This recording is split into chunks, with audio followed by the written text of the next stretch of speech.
بسم اللہ الرحمن الرحیم۔ السلام علیکم ورحمۃ اللہ وبرکاتہ۔ اللہ تعالیٰ انسان کو دنیا میں سب کچھ دیتا ہے، دنیا بھی دیتا ہے اور دین بھی دیتا ہے۔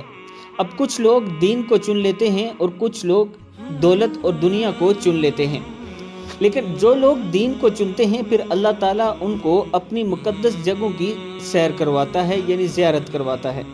ایسی ہی ایک ویڈیو ہمیں موصول ہوئی کہ ایک بھائی اس جگہ میں جا کے نماز ادا کر رہے ہیں جہاں پر رسول اللہ صلی اللہ علیہ وآلہ وسلم نے انبیاء کرام کی امامت کروائی تھی۔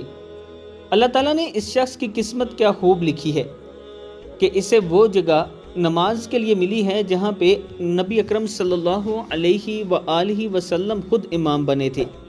یہ اللہ تعالیٰ کی دین ہوتی ہے اور کسی کا اسلام سے سچا پیار ہوتا ہے۔ جب آپ اسلام، قرآن اور نبی اکرم صلی اللہ علیہ وآلہ وسلم کو اپنی تمام چیزوں سے افضل سمجھیں گے تو پھر اللہ تعالیٰ بھی آپ کو ایسے ہی دنیا کی سیر کروائے گا اور مقدس اور اعلیٰ جگہوں پر لے جائے گا۔ میں اپنے دوستوں سے گزارش کروں گا کہ رسول اللہ صلی اللہ علیہ وآلہ وسلم کی ہر سنت پر عمل کرنے کی کوشش کیا کریں تاکہ اللہ تعالیٰ دنیا میں بھی اور آخرت میں بھی ہمیں اعلیٰ جگہ عطا فرمائے۔ اس ویڈیو کو آپ دوستوں نے آگے ضرور شیئر کرنا ہے۔ السلام علیکم ورحمۃ اللہ وبرکاتہ۔